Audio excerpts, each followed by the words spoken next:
皆さん、こんにちは。I'm so happy to be here today. 今日こちらにいられることを大変嬉しく思っております。It is wonderful to be back here at 明治学院 and as a guest of the Sloth Club and Wind Farm and 350.org. 今日こちらに怠け者クラブ、ウィンドファーム、そして350ドットジャパンさんなどたくさんの、皆さんのお支えていただいたおかげでこちら明治学院大学に戻ってくることができました。And I want to say Happy Mother's Day, everyone. そして母の日おめでとうございます。Thank you for joining me today on Mother's Day. 特別な日に私の講演に来てくださったことを感謝しております。I actually wanted to start by asking all the mothers here today to please stand up. 今日この中にいるお母さん、みんな立ち上がっていただけますか？ Go ahead, please stand up. Wonderful. Let's take a look.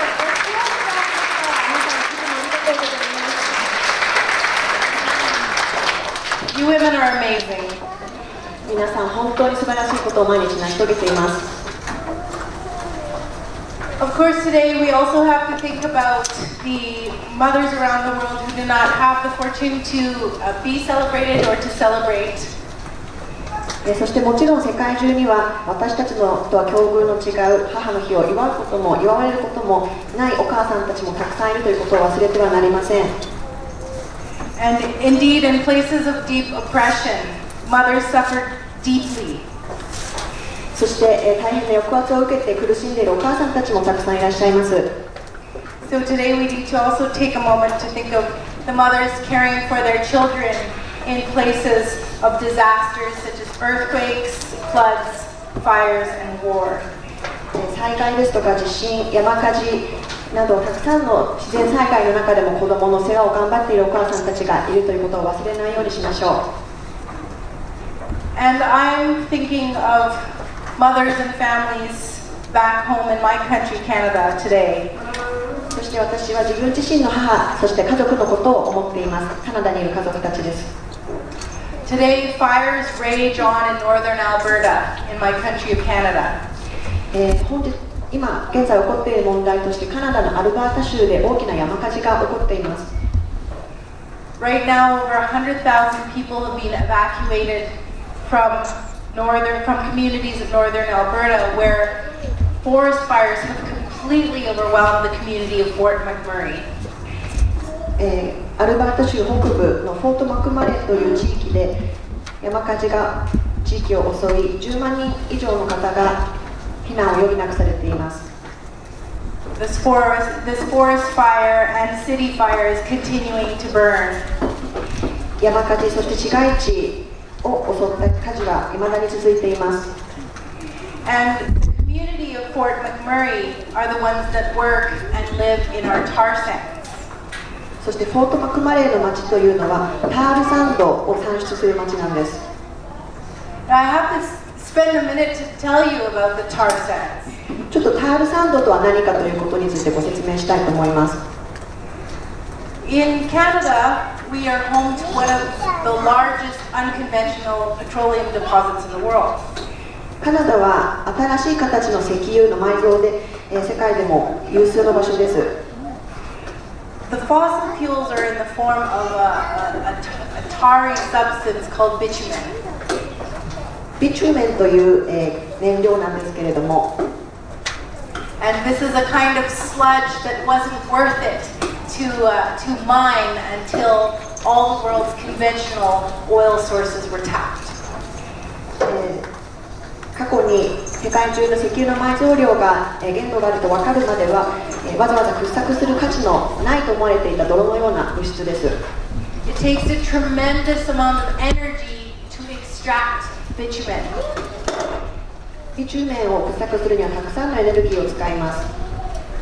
It takes a tremendous amount of energy to refine bitumen into usable oil. ビチュメンを生成して石油の代わりに使えるようにするまでとても長い時間がかかります。But now, given the world's thirst for oil, it is worth it to scrape out the last places of difficult oil to get. そんなに大変な物質であっても、それを使わざるを得ないようなエネルギーの状況になっているんです。Today, the tar sands are the largest single development by humans on the planet. 人類が所有している資源の中で、最も重要なものの一つになってしまいました。Now, the tar sands were an anchor piece in our previous conservative government's master plan to become an oil superpower. タールサンドはこれまでもカナダ政府が、オイルに代わる大きな原料として使うことを予定していました。But scientists tell us that if we further develop and burn all of the carbon in the tar sands, our entire planet will plunge into irreversible climate change. しかし科学者たちによると、タールサンドをたくさん燃やし続ければ、もう地球は戻れないほどの気温上昇してしまうだろうということです。They say it will be inhospitable for normal human life. そして、人類が住むには適さない土地に地球がなってしまうでしょう。This is very strong language for scientists. 科学者が人間の生存に適さない、こういった強い言葉を使うことにまでなってしまいました。Scientists have been warning us for decades now that if human-induced climate change occurs, we will see warmer and warmer weather. 科学者たちはこれまでにも何十年にもわたって警告をしてきました。私たちが今のような生活を続ければどんどん気温が上昇してしまうと。We will have more moisture in the air, which means more frequent and bigger typhoons, hurricanes, cyclones. 地球上の湿度が上昇し、それによって台風、ハリケーン、サイクロンなどが頻繁に発生するようになります。Warmer weather, a warmer climate will mean more rain in some areas and it will mean droughts in others. 気温が上昇することによって一部の地域ではもっと雨が降るようになり、他の地域では干ばつが増えるでしょう。And more drought means more forest fires. 干ばつが増えるということは森林での火災が増えるということです。And now we are seeing all of this come to be. そしてこれが現実のことになりつつあります。2014 was the hottest year ever on human record. 2014年というのは人類にとって最も大変な試練の時でした。And already several days in 2016 have shattered temperature records. 2016年になった今、地球の気温というのはどんどん上昇し続けています。On April 18th in my home city of Vancouver, it was 25 degrees Celsius. 4月18日、私の出身のバンクーバーという町では気温が25度まで上がりました。The seasonal norm is 14 degrees. 平均的な年間の気温の中で見ると、この時期というのは通常14度なんです。Today in Canada, we have a more progressive government. 現在カナダの政府というのは、かなり前進的なものなんですけれども、But it is a government that must choose to either listen to the scientists and take a stand, or to try and play politics and pretend it can keep everyone happy. ただこの政府というのは、2通りの行動をとるもので、一つは科学者ということを聞き、それに見合った行動をするということ、もう一つは政治のトリックを使って、人々をハッピーに見かけだけするということ。This government has a choice. 私たちの政府は今この2つのどちらかを選ばなくてはなりません。On the news, I've been watching Fort McMurray burn and 100,000 Canadians fleeing for their lives. 10万人ものカナダ人がふるさとを追われています。And I'm filled with anger watching the images that now our inaction on climate change is producing results. 私たちは、環境問題についていろいろ行動を起こしていますけれども、その最中でこういったことが起きているということを映像を見ながら強い怒りを感じます。We contributed to this fire. そして私たちがこの山火事の原因の一端となっているのです。And we contributed to the typhoons and the floods and the droughts that are now racking this planet. その他にも台風、洪水などたくさんの異常気象が起きています。Human beings have been on this earth for 200,000 years. 人類はこの地球上に20万年以上にわたって生活しています。And today we are going through a very distinct time in our story. そしてこの人類史の中でもとても特別な時代に私たちは存在しています。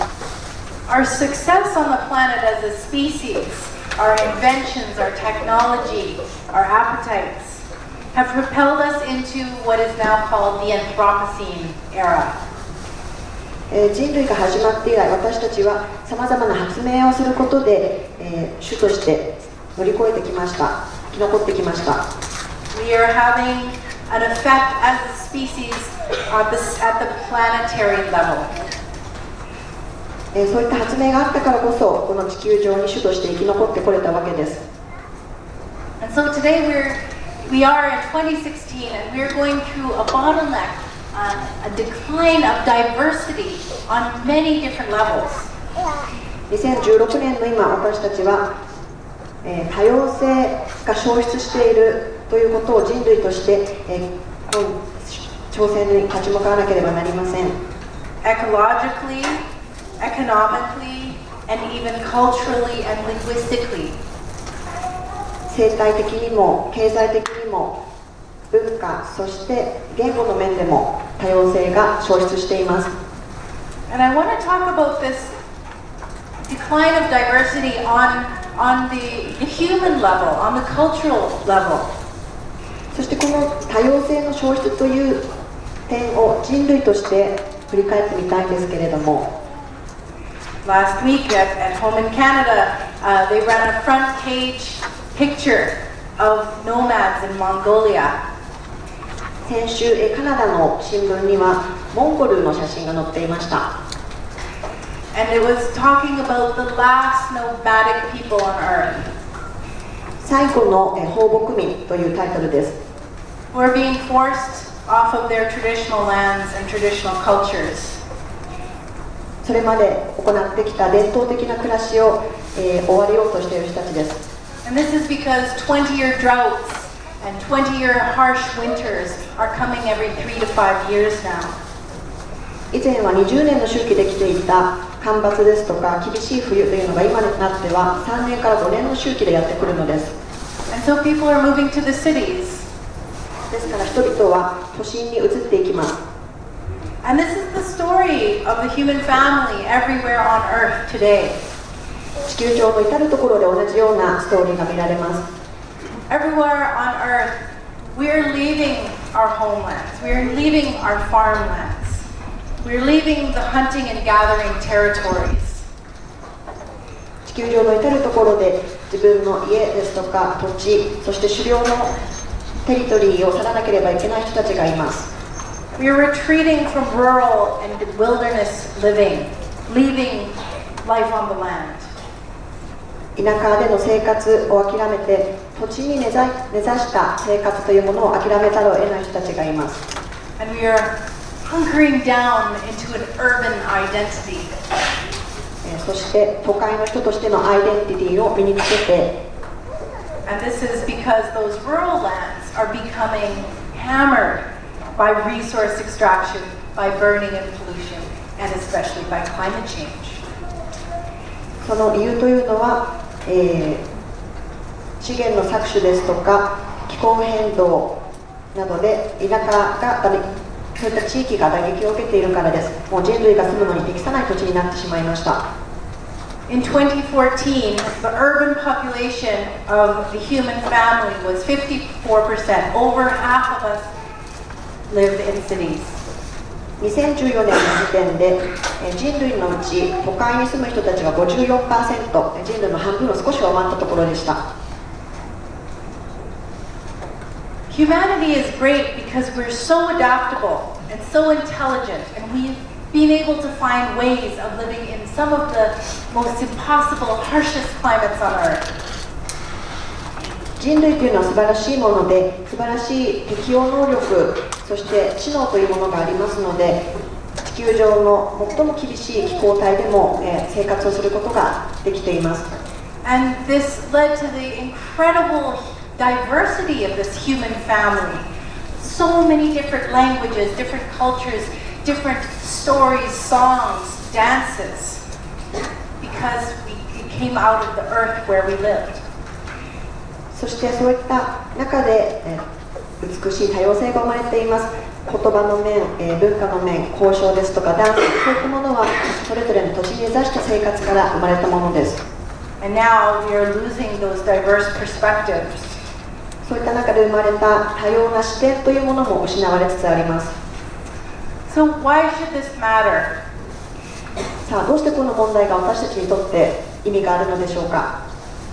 Well, besides the individual effects on people that urbanization and losing your land and traditions has, まず、個人への影響というものがあります。and just imagine if you were forced to leave your home and your culture and speak another language.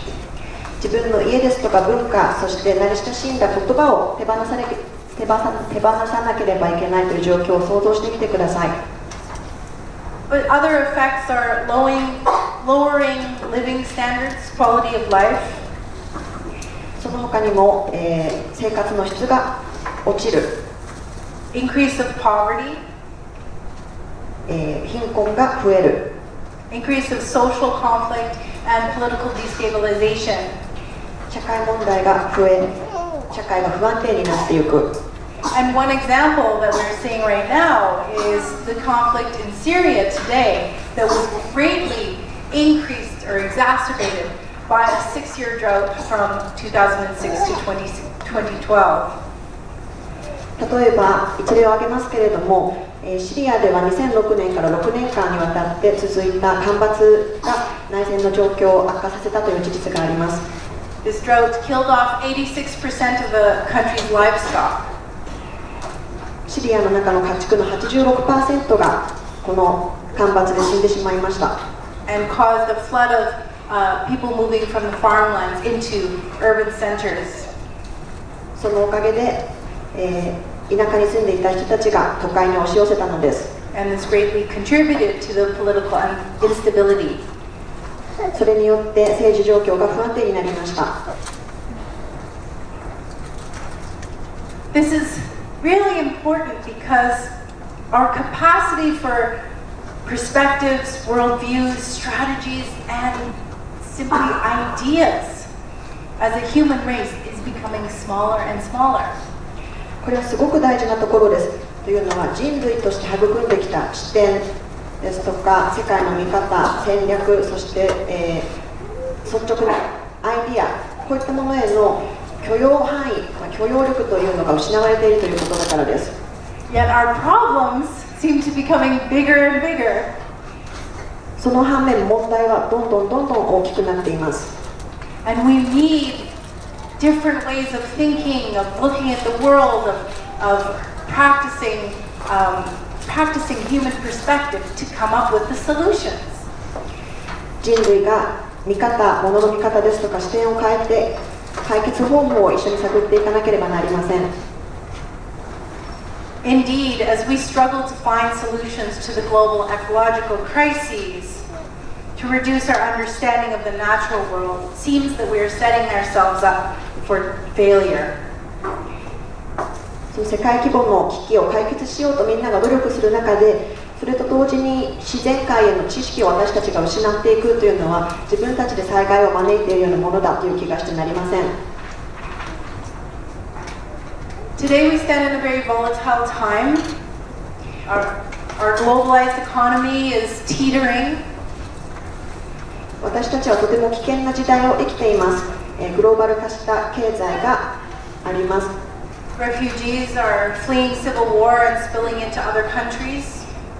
内戦を逃れた難民たちが他の国々へ流れ込んでいます。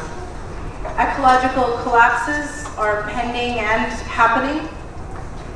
生態系の危機が現在起こりつつあります。そしてもっとこれからも起こるでしょう。You have issues of pollution. that are increasing and even affecting our children and our children's children. 環境汚染というものはますますひどくなって私たちの子どもの世代そしてさらに子どもの世代に影響を与えるでしょう。We have millennials or Generation Y that aren't able to find enough work, so we have major economic generational challenges. ミレニアル世代またはジェネレーション Y とも呼ばれますけれども、そういった人たちの台頭と合わせて経済の面でも大きく変わっていくでしょう。It seems our global insecurity is increasing. 世界的に不安感が蔓延しています。But on Earth Day, which was 2 weeks ago, an important event quietly happened. でも、先月アースデーがありましたね。そこであまり気づかれませんでしたけれども、大事なイベントがありました。60 heads of state gathered at the UN in New York to sign the Paris Climate Agreement. 国連に60の国から国家元首が集まり、パリ協定に署名をしました。This is a continuation of the Kyoto Protocol from way back in 1997. 97年の京都議定書からの流れを組むものです。And on this Earth Day, by the end of the day, 175 countries signed this agreement, the Paris Agreement. アースデーが終わるまで、その当日が終わるまでに175の国々がパリ協定に署名をしました。And this is the first legally binding international climate agreement. このパリ協定というのは、気候変動に関する、取り決めの中でも初めて法的拘束力を持つものです。After a lifetime of working on environmental issues, I truly believe that we will look back on this time and see it for what it was. 私はこれまでの人生をずっと環境活動を捧げてきましたけれども、その私が見ても、後年この時代を振り返るととても大きな波があった時代だと思うんじゃないかなと思います。A defining era where the living generations had to make a choice about the future of our children. 今生きている世代が将来の世代に対するその選択をしなければいけない、何かを選び取らなければいけない時代という意味で決定的な意味を持つ時代だと思います。And the world's leaders actually did something by signing this agreement. I'm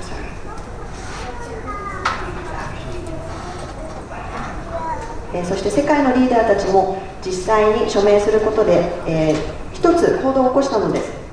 So what does this agreement say? ではパリ協定では一体何が決まったのでしょうか。 There was a major shift in the Paris Agreement in how the world is dealing with climate change. パリ協定の中で世界が気候変動をどう扱っていくかという点で大きな変化がありました。In past meetings, the world had agreed that we could not let the planet warm more than 2 degrees. That was our limit. これまでの会議では地球の温度上昇を産業革命前に比べて2度以内に収めるというのが目標でした。But scientists have warned that 2 degrees is too much. A world that is 2 degrees warmer on average will be inhospitable for a normal human life. ただし科学者たちによるとこの2度の上昇というのは、人類にとってもう住めない土地になってしまうということを意味します。This was acknowledged, and an aspirational goal was set for a limit of warming of being 1.5 degrees. そういった科学者の見解が受け入れられて、これからは温度上昇を2度以内に、そしてできる限り 1.5 度以内に収めていくということが認識されました。Anything warmer than this, say scientists at MIT, is a death sentence. マサチューセッツ工科大学の科学者たちによると 1.5 度以上の気温上昇というのは人類にとっての死刑宣告に等しいということです。Once again, I just wanted to point out the language that our scientists are now using is very, very serious and severe. そして科学者たちが使っているこの死刑宣告という言葉、本当にどんな意味を持つのか厳しい状況が分かっていただけるかと思います。So what does this actually mean, this agreement? Everybody wants to know what it means. では実際にパリ協定で決まったことはどういったことでしょう。皆さんお知りになりたいかと思います。Well, the agreement means that those world leaders are not going to save the climate for us. この協定があるからといって世界のリーダーたちが私たちに代わって地球を守ってくれるわけではありません。There are many major problems with this Paris Agreement, including that emissions reductions by individual countries and the climate finance elements are not legally binding. Those elements are not. この協定の中での大きな問題と言えるのは各国の温暖化ガス排出の制限削減、また、環境の気候変動に関する資金の拠出に関しては法的な拘束力が持たれていないということです。But they have given us a tool, and now I recognize that. They've given the public this tool, this promise, that now we have to hold up and say, okay, the leaders of the world have agreed. We cannot let the planet warm more than 1.5 degrees. You agree. ただし私はこの協定を読んでいて気づきました。先ほどの2点については法的拘束力がないものの、この協定は一般の人たちに向けて約束をしているわけです。世界のリーダーたちは気温の上昇を 1.5 度以内に収めなければいけないということを理解していると。And if we are going to keep that promise, that means we have to reduce our greenhouse gas emissions, our burning of carbon by 100% in the very, very near future. この約束を私たちも履行していかなければなりません。温暖化ガスを排出しないように社会を変えていくこと、例えば、石炭ですとかその石油由来の燃料を、使わない社会にしていくこと、近い将来に全く使わなくなるでしょう。Limiting our planet from warming an average of 1.5 degrees means the end of the fossil fuel era. 世界の気温上昇を 1.5 度以内に収めるということは脱化石燃料の時代が来たということを意味します。So our energy transition, this is the crux of our generation. ですからこのエネルギーの転換ということが私たちの世代の、大変大きな問題、課題になっていると感じます。To completely transform our society into a sustainable energy system. This is our task at hand. 私たちの社会を変えていく、完全にサステナブルなエネルギーを使うということ、大きな課題となります。And here in Japan, you do not have the tar sands industries. You have the nuclear power industry. 日本にはタールサンドはありません。けれども原子力というものがあります。原子力産業というものがあります。And I really think there is a parallel between the industries here and in North America. 北米と日本のそのエネルギーの仕組みの中、エネルギー産業に類似点があると感じています。The nuclear power industry here in Japan, much like our North American fossil fuel industries, does not have a good track record when it comes to transparency, accountability. 日本の原子力産業、そして北米の化石燃料の産業、この2つの似ている点は透明性ですとか説明責任というところに問題があるということです。And its control of the government is frightening. 政府の、操作というものは恐ろしいものです。As a mother myself, it is extremely terrifying to hear of the Japanese government's stance on Fukushima. 一人の母として日本政府の福島に対するスタンスを聞くと本当に恐ろしくなります。We are on the other side of the Pacific.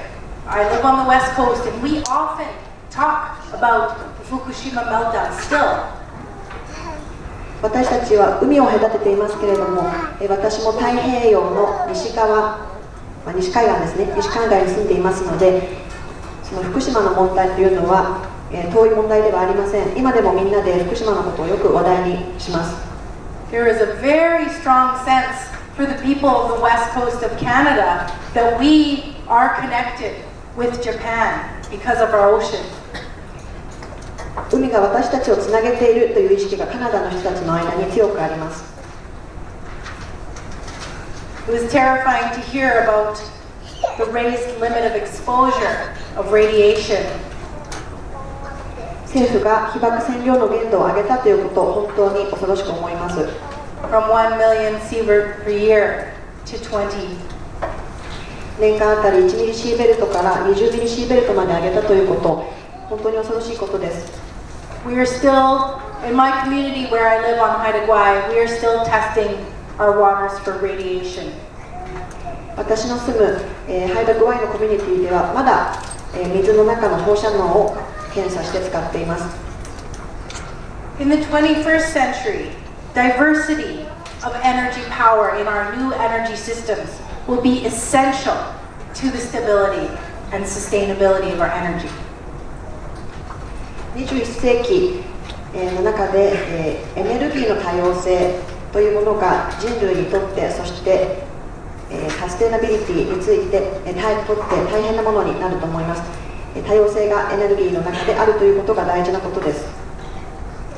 And why Japan, a country with so much volcanic energy, isn't using geothermal energy more is a wonder to the rest of the world. 日本は火山がたくさんある国です。地熱を活用することで世界を驚かすことができるのではないでしょうか。Now we will all be told a million reasons why we can't make the energy transition to something sustainable. なぜエネルギーを転換することができないのか、サステナブルにすることができないかということに理由を挙げ続けるのは簡単でしょう。In my province on the west coast of Canada, our provincial government is calling people protesting harmful energy sources, as she calls us, the forces of no.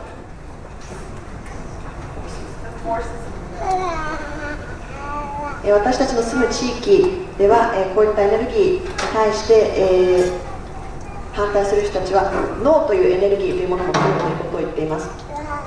So it is really us to prove by finding the solutions and showing the examples of the new energy system to prove what we are saying yes to.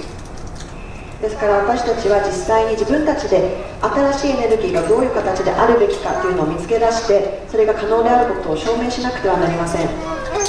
And our energy systems must include transparency and accountability. そしてその新しいエネルギーシステムというのは透明性と説明責任を含んだものでなくてはなりません。Which brings me to another task of our generation. 私たちにとってのもう一つの課題となります。Which is wrestling our current forms of government into a genuine form of democracy. それは私たちの政府を真の民主主義へと変えていくことです。We have to ensure that our governments be who they say they are. 私たちの政府を納得させなくてはなりません。And this means we have to totally revamp or redevelop our government's transparency, accountability, and build in intergenerational justice into our political system. 私たちの政府に対して透明性を求め、説明責任を求め、異なる世代の間で正義について話していかなくてはなりません。And it is very troubling to me to hear from my dear friend Nakamura-san tell me that Japan, which used to be ranked 11th in the world when it came to freedom in the press, has fallen to 72nd in the world this year. 私の大好きな中村さんから伺った話ですけれども、報道の自由度で日本は以前11位にランキングしていたのが今では72位まで転落してしまったということを聞いてとても悲しく思っています。There is a very sinister relationship between these old energy institutions and governmental regimes of the past. 古い規存のエネルギーシステムというものと政府の在り方というこの2つの間にはシナジーがあるような気がしてなりません。 The new energy systems must be fully accountable, fully transparent, and fully responsible. 新しいエネルギーの仕組みというのは透明性、説明責任、そして、そのやること自体に責任を負わなくてはなりません。You saw the video of a speech that I made a long, long time ago. 私が昔々、行ったスピーチのビデオを先ほど皆さんご覧になったけれども、 When I spoke to the world representatives as a 12-year-old, I truly believed that they would change the world. 12歳だった私は世界の代表の方々に話しかけて、語りかけて、この人たちがきっと世界を変えてくれるんだと信じきっていました。 And now I understand that was wishful thinking. ちょっと甘い考えだったなと今となって思います。 Our governments make promises, 私たちの政府はさまざまな約束事をします。 but I finally realized that what those promises are simply tools for us. そして気づいたんです。こういった約束というのは、ツールに過ぎないと。 It is entirely up to us to organize the pressure. 私たちが世論を作り上げ、プレッシャーを政府にかけていかなくてはなりません。 To build the political will. 政治的な意思というのを作り上げるのは私たちの役目です。 A peaceful army to make them keep their promises. 平和的な軍隊という言い方ができると思います。それを使って政府に約束を守らせるのです。 I know now that it will take an incredible amount of organizing and of civic engagement for us to ensure that the Paris Agreement actually means we change the world. パリ協定が本当に変化をもたらすものであってほしいならば、実際にパリ協定を使って変化を起こしたいならば、私たちは、たくさんのことをしていかなければなりません。人を集めたりですとか、その市民が参加していくという点で、自分たちもたくさんのアクションを起こしていかなければならないんです。 We cannot allow the Paris Agreement to fall by the wayside like the agreements from Rio in 1992. 1992年の、リオサミットの成果文書がその後、途中で挫折してしまったように、私たちは同じことを繰り返してはいけないのです。 We have to organize and build the vision for the world that we want. 私たちは力を合わせてどのような世界を作りたいのかを実現していかなくてはなりません。 So how do we do this? ではそれを実際にどうやってやったらいいでしょうか。 Well, I've been asking myself this question my entire life. それは私が生涯をかけて考えてきた問題でもあります。 And the one universal answer that I have, the cure-all, is そして、私のずっと考えてきたその答えの一つは is diversity. Diversity is the answer. 多様性です。多様性がその答えです。 The answers are going to be diverse and they are going to be specific to every community and every location.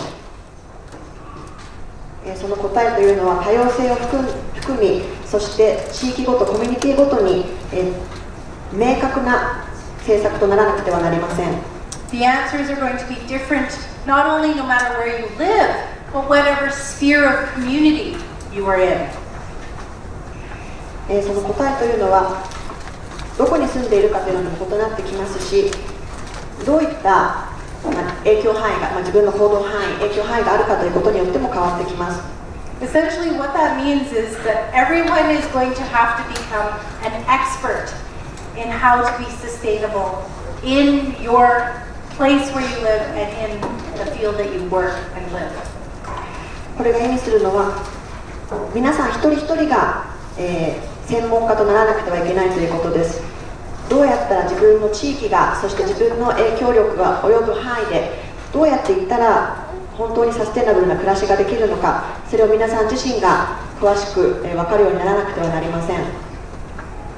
there are also two aspects that all of us as individuals can do.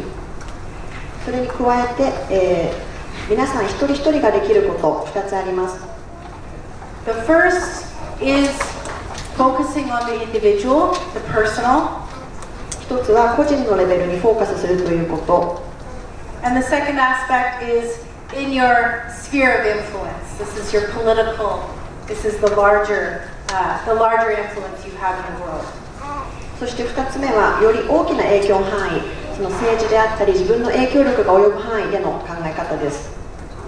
So for the first aspect, the personal, this means how can I personally reduce my eco footprint on the planet?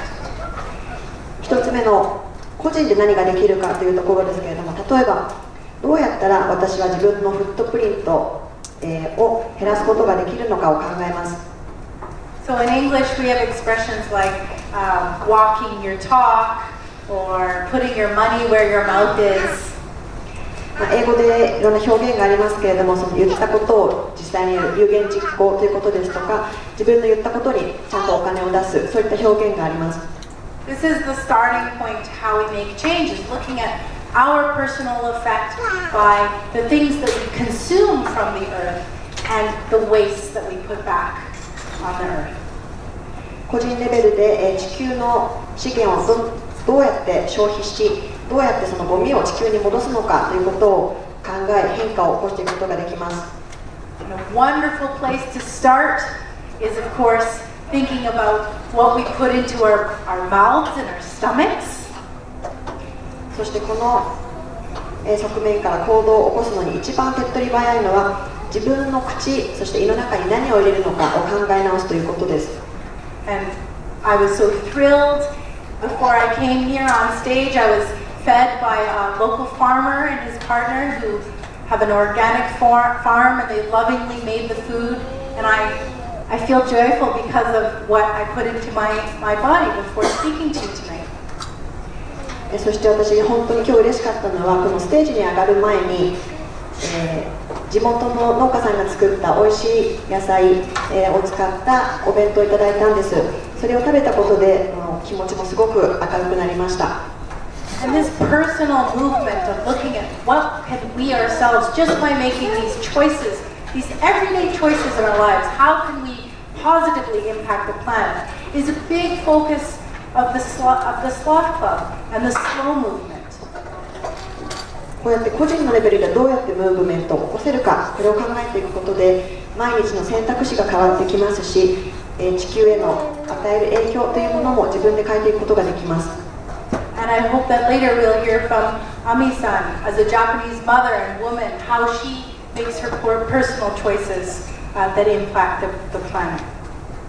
そして後ほど第2部で、パネリストとして登壇していただく藤岡亜美さん、彼女は日本在住の女性として、お母さんとして、個人でどのようなことができるかというのを皆さんに教えてくださると思います。This personal aspect, this looking at our own life and our own impact, is incredibly empowering, and it is very good for us.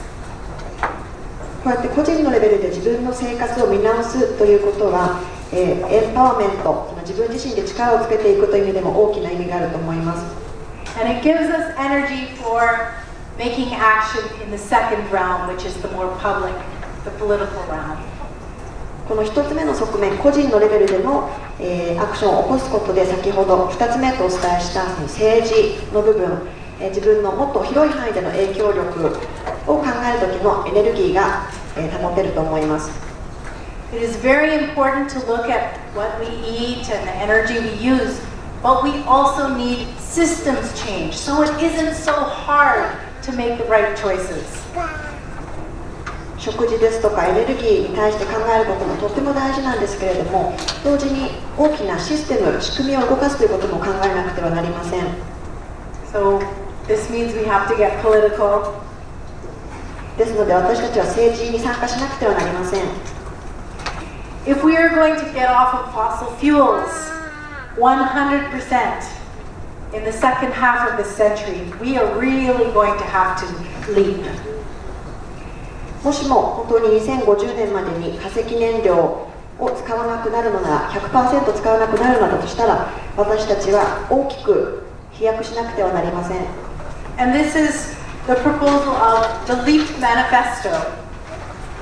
それが私たちの作ったリープマニフェストというものなんですけれども、 And this is an example of a political proposal in Canada. I just wanted to share this example of how we have to start building visions for how we as a society transition off the path that we are on. このリープマニフェストというのは、リープというのはこう跳躍する、大きく前に跳ねる、進むという感じなんですけれども、リープマニフェストという名前のついた、提案書、これは私たちの国で提出されたもので、一例としてお話ししています。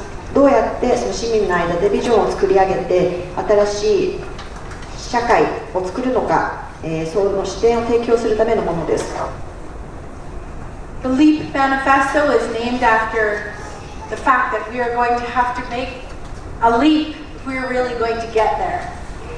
このリープという名前は、先ほどお伝えしたように、本当に社会を変えたいのであればリープ、その大きく跳躍しなければいけないという意味から付けられています。 And it is also named because this year is a leap year. I don't know if we call this the same in Canada or in English. We say this is a leap. 英語でリープイヤーっていうのがウルー年ですね。今年ウルー年でしたよね。なのでその意味でも今年の、提案ということでリープマニフェストという名前が付けられています。 The manifesto is a declaration released by an unprecedented coalition of activists, of artists, of authors, of national leaders, and it was launched in the midst of our federal election last fall. このマニフェストは、今までに前例のない、たくさんの人たちの集まりで作られたものです。そのアクティビストですとか作家、国のリーダーなどさまざまな人たちが参加してこのマニフェストを作り上げました。そして昨年、カナダの、連邦議会の選挙が行われた際にこのマニフェストを作り上げたのです。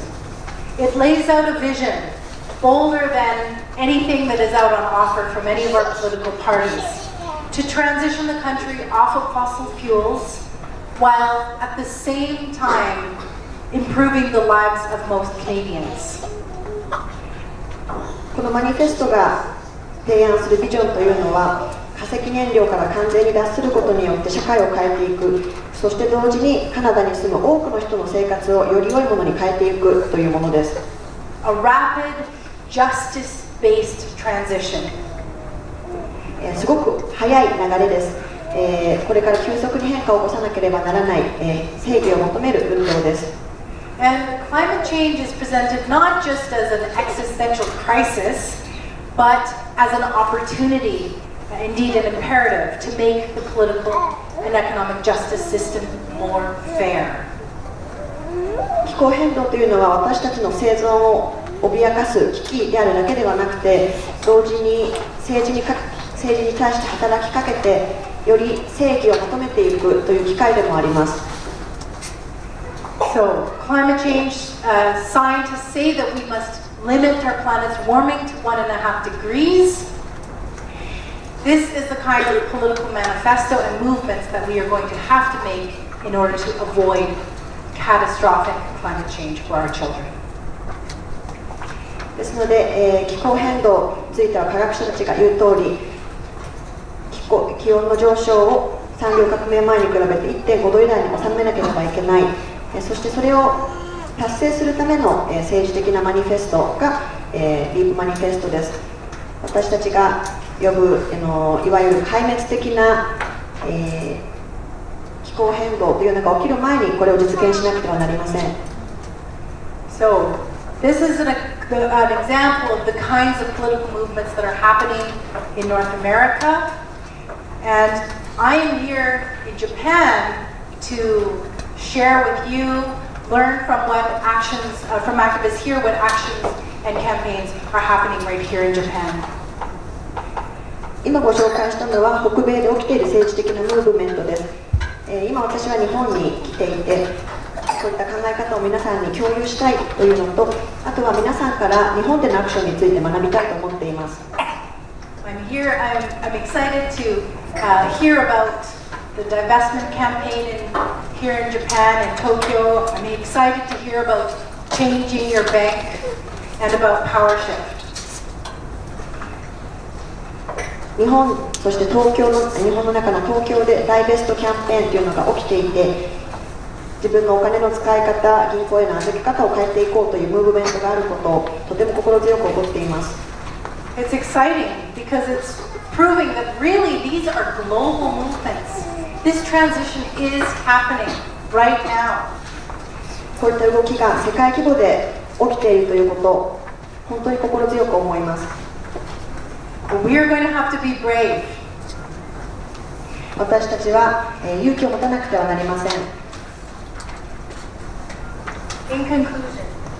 In conclusion, まとめに入りますが、all of us people, we only get one shot at life. 私たち一人一人人生でチャンスは一回きりです。We only get one chance to make our mark. 自分たちが何かをした、そういったことを残すのは人生に一回しかチャンスがありません。We get a chance to leave a legacy. 自分の伝説を残したい、そういったチャンスも一度きりです。And here we are, born into the wealthiest tier, into democratic nations. そして私たち、今日ここにいる私たちは豊かな国で、民主主義の国で、その世界の中では豊かな階層にいる人たちです。Our democracies need a lot of work, but they are still democracies. 民主主義、さまざまな問題が存在してはいますけれども、民主主義国家であることは間違いありません。And we have been born now during one of the most exciting times of human existence. 人類の歴史の中でも最もエキサイティングな時代に私たちは生きていると言ってもいいでしょう。Where what we do in our lives matters. この時代、私たちがどんな行動を日々起こしていくかが、世界に大きな影響を与えるのです。What happens in the next decade will determine the fate of climate change. 私たちが何を次にするか、そのアクションが気候変動にどんな影響を与えるかを決めていきます。And this will characterize our children's lives. それが私たちの子供たちの将来を形作っていきます。We take for granted our ability to find information from anywhere on the planet. 私たちは世界中のどこからの情報も瞬時に得ることができるのは当たり前だと思っていますけれども、We take for granted that we can communicate instantly with anyone in any time zone, anywhere, instantly. 今この瞬間にでも世界中の誰とでもどんな時間帯にいる人とでもすぐ連絡が取れるということは当たり前だと思っています。We can travel, journey, and discover with ease never seen before and likely never to be seen again after this generation. 私たちはすぐ旅行に出たり、長く旅に出たり、その中でさまざまな発見をするということは当たり前に思っています。それは過去の世代でも超えれなかったような、簡単にできることです。We must realize that we have great power. 私たち一人一人に大きな力があるということを知らなくてはなりません。And it is up to us to decide if we're going to use it. そしてその力を使う、そのことを決めるのは私たち自身です。Thank you very much for having me. どうもありがとうございます。